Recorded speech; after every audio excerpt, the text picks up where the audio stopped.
آج ویو 360 میں Joe Biden کی نائب صدارت کے دور میں طے پانے والا ایران جوہری معاہدہ کیا ان کی صدارت میں بحال ہو پائے گا؟ پنجاب کے 800 لوگوں پر مشتمل چھوٹے سے گاؤں کی بنی گڑیاں دنیا میں پاکستان کی پہچان کیسے بنی؟ اور آپ کو لیے چلیں گے ہالی ووڈ کی ویسٹرن فلمز کی عکس بندی میں استعمال ہونے والے پائنیئر ٹاؤن، جو ایک سیٹ بھی ہے اور شہر بھی۔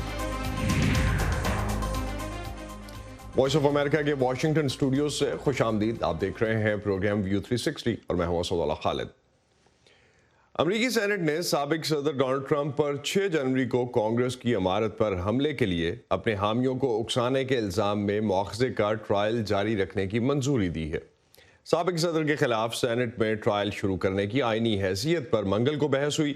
ایوان نمائندگان کی پروسیکیوشن ٹیم کے 9 ارکان نے ٹرمپ کا مواخذہ کرنے کے حق میں دلائل دیے۔ سابق صدر کے وکلاء نے مقدمہ چلانے کی مخالفت میں اپنے دلائل پیش کیے۔ ڈیموکریٹ پارٹی سمجھتی ہے کہ جو ٹرمپ کے خلاف کافی شواہد موجود ہیں ان کے پاس، جبکہ سابق صدر کا دفاع کرنے والے وکلاء کا کہنا ہے کہ مظاہرین نے کسی کے اکسانے پر نہیں بلکہ اپنے طور پر امریکی کانگریس کی عمارت پر حملہ کیا تھا۔ سینٹ کے ممبران نے مواخذے کی کارروائی جلد مکمل کرنے پر بھی اتفاق کیا۔ نیلوفر مغل ہمیں کیپٹل ہل سے جوائن کر رہی ہیں، ان سے اس حوالے سے مزید جانتے ہیں۔ نیلوفر، کیسا رہا کل پہلے دن جو ٹرائل کے اپروولز ہوئے ہیں؟ کیا ہائی لائٹس تھے؟ جی اسد، بالکل کل مقدمے کی سماعت کے پہلے دن جو مقدمہ ہے یا جو مواخذہ ہے اس کی آئینی حیثیت کے حوالے سے 4 گھنٹے جو ہے بحث ہوئی۔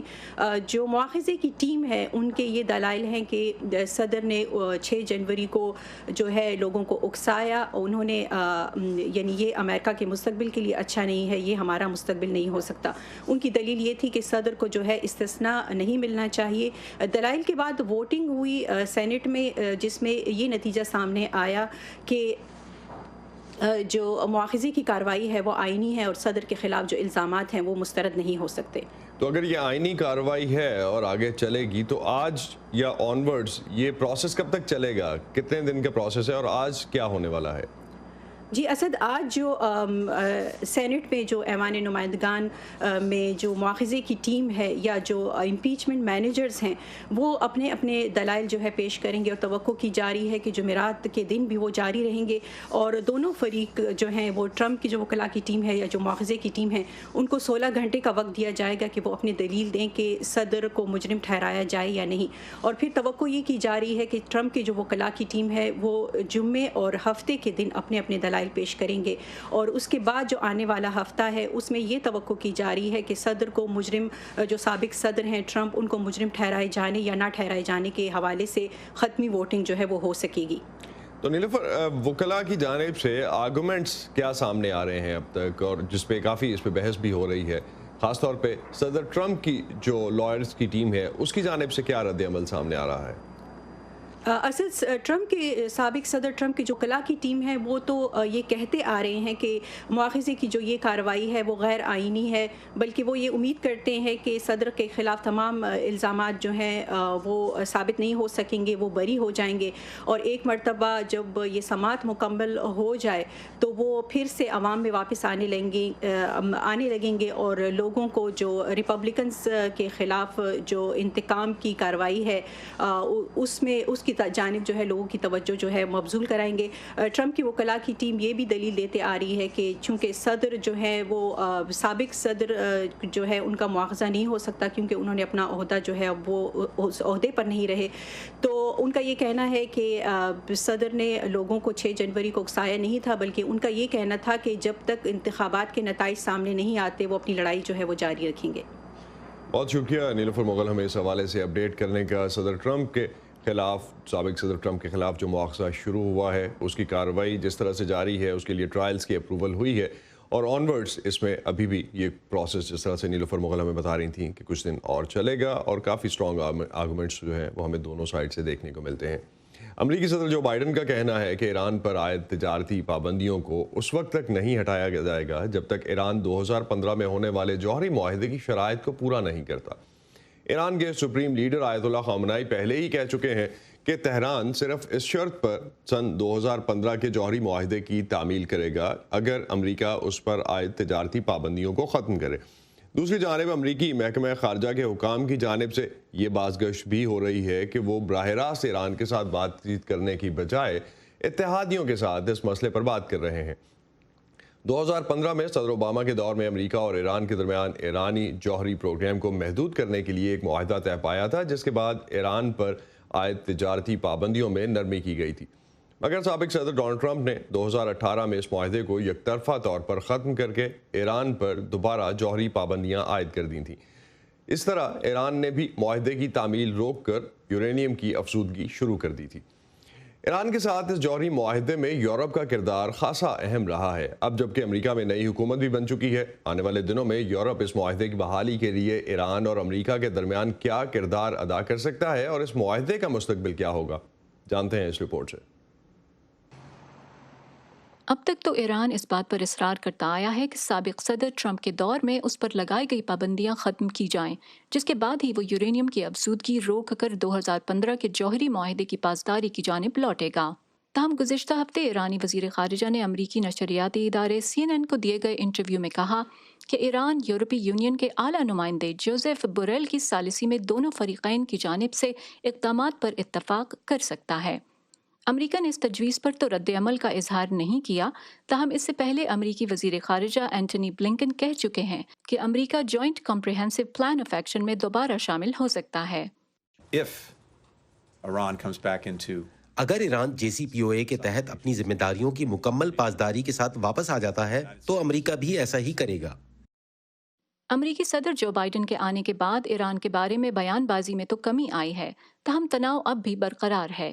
امریکی سینٹرل کمانڈ کے مطابق علاقائی سلامتی کے امریکی عزم کے مظاہرے کے طور پر جنوری میں امریکی B-52 بمبار جہازوں نے خلیج فارس کے علاقے میں پرواز کی۔ ایسا ایران کی جانب سے 20% کے دائرے میں رہتے ہوئے 17 کلو یورینیم افزودہ کرنے کے اعلان کے بعد کیا گیا۔ اس کا مطلب یہ ہے کہ ایران جوہری ہتھیاروں کے قابل 90% افزودہ یورینیم بنانے سے صرف چند مراحل کی دوری پر ہے۔